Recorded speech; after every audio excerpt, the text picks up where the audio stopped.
마태복음 16장 1절에서 12절까지 말씀 한 절씩 교독합니다. 바리새인과 사두개인들이 와서 예수를 시험하여 하늘로부터는 표적 보이기를 청하니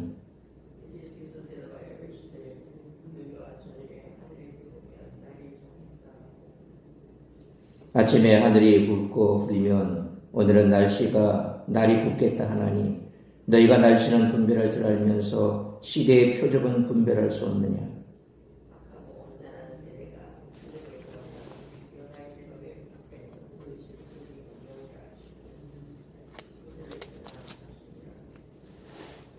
제자들이 건너편으로 갈새 떡 가져가기를 잊었더니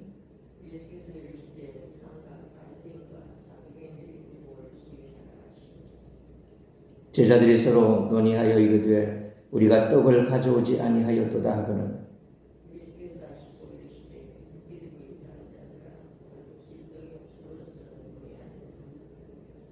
너희가 아직도 깨닫지 못하느냐. 떡 5개로 5,000명을 먹이고 주운 것이 몇 바구니며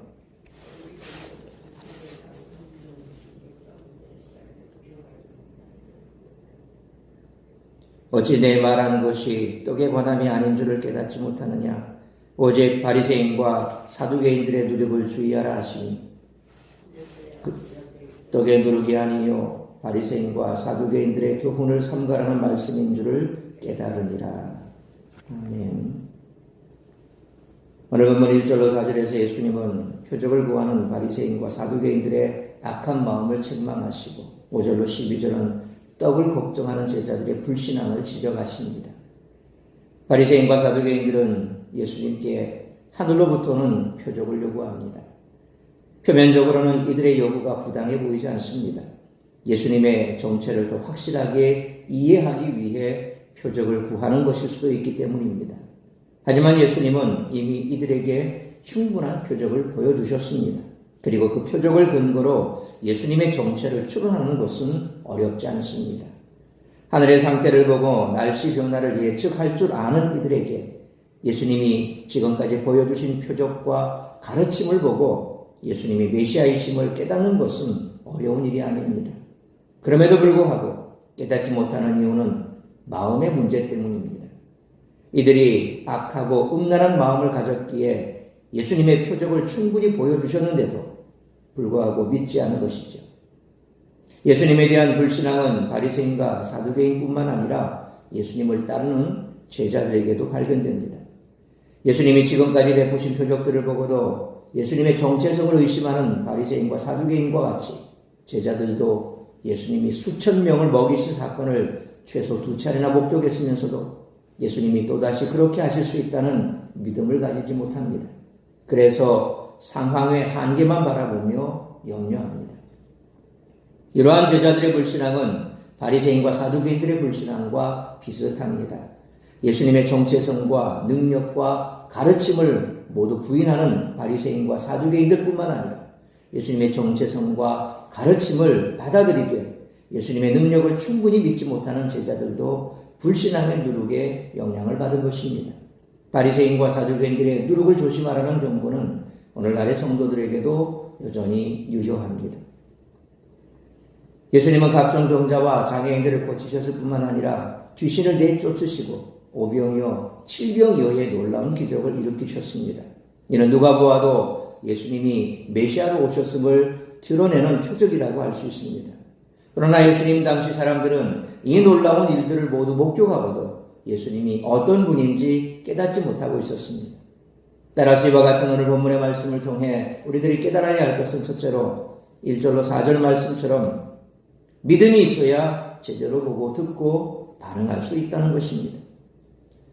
질병이어 사건 이후에 1절 말씀처럼 바리새인과 사두개인들이 예수님께 와서 하늘로부터 오는 표적을 보이라고 요구했습니다.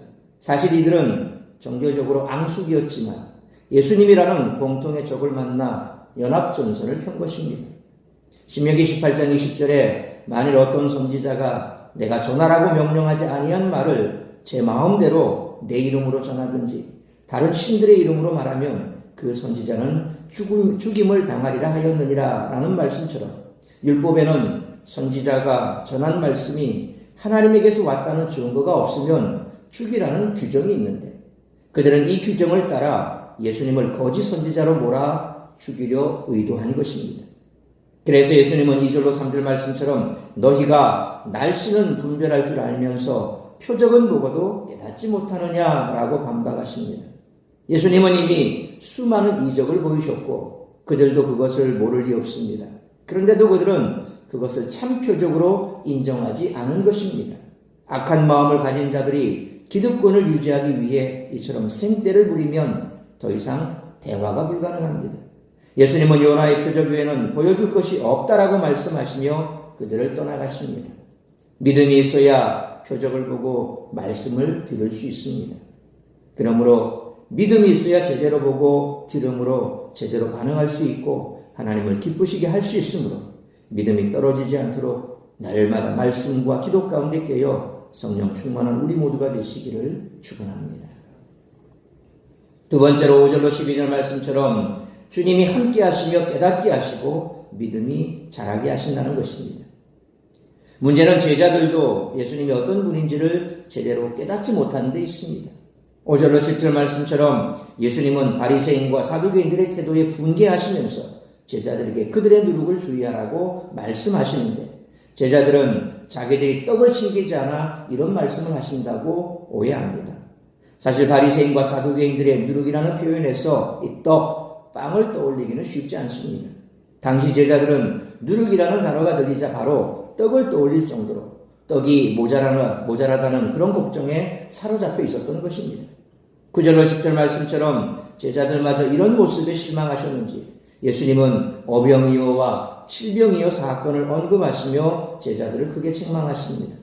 오병이어와 칠병이의 역사는 제자들이 결코 먹고 사는 문제로 고민할 필요가 없음을 잘 보여줍니다. 그럼에도 제자들은 무엇을 먹을까, 무엇을 마실까, 무엇을 입을까 하는 걱정에 휩싸여 진정으로 중요한 것을 깨닫지 못했습니다. 이는 바리새인이나 사두개인들이 기득권을 유지하는 데 눈이 멀어 예수님의 이적이 하늘로부터 온 표적임을 인정하지 않으려 했던 것과 별반 다르지 않습니다.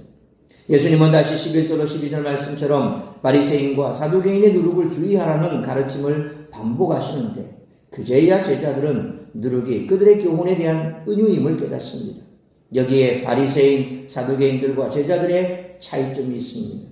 예수님은 바리새인, 사두개인들에게 요나의 표적을 제시하신 후에 그들을 떠나셨습니다. 그러나 제자들에게는 작은 믿음을 꾸짖기는 하셨지만 깨닫게 하시고 계속 동행하신다는 것입니다.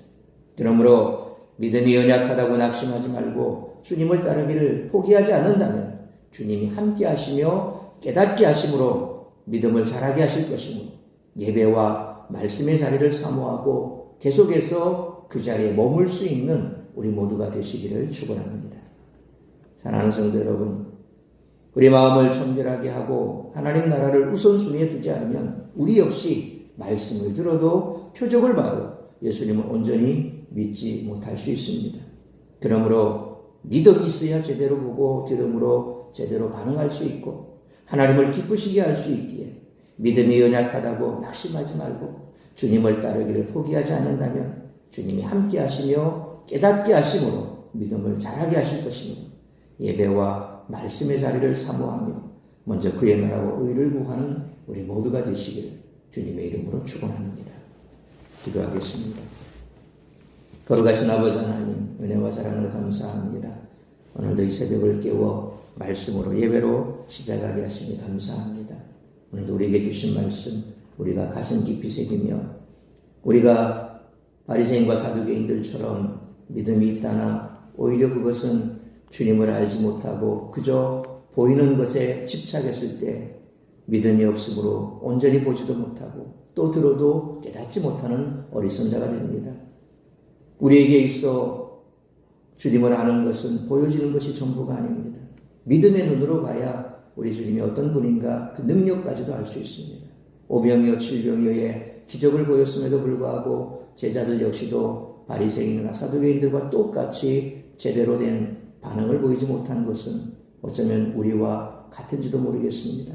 늘 주님께서 우리와 함께 하시며 우리의 삶 가운데 아주 세심하게 응답하시고 또 작은 일에도 우리의 기도에 응답하시는 그런 주님이신 줄 알면서도 조금 더 큰 문제를 만나면 주님의 능력을 의심하고 우리가 포기하고 또 낙심하는 것을 너무나 자주 목격합니다.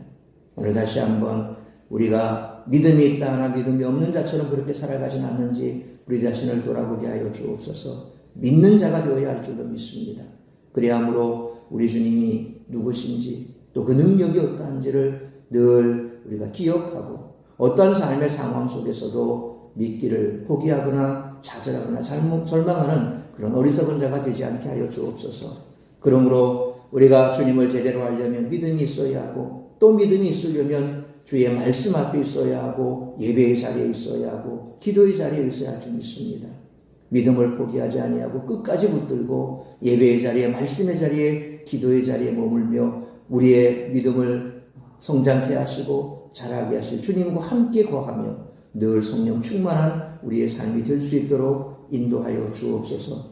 오늘도 우리 사랑하는 성도들 세상 가운데 머물며 믿음 없어 주님 앞에 실망하고 좌절하고 또 시험 드는 자리에 있지 아니하고 예배의 자리에 말씀의 자리에 달려나와 함께 예배할 수 있도록 인도하여 주옵시고 오늘도 예배 가운데 주를 만나고 주님이 어떤 분인가를 깨닫고 그 주님 앞에 영광된 삶을 살아가려 결단하는 우리 모든 성도들 될 수 있도록 은총 내려 주옵소서. 이 모든 말씀 우리 주 예수 그리스도의 이름으로 기도하옵나이다. 아멘.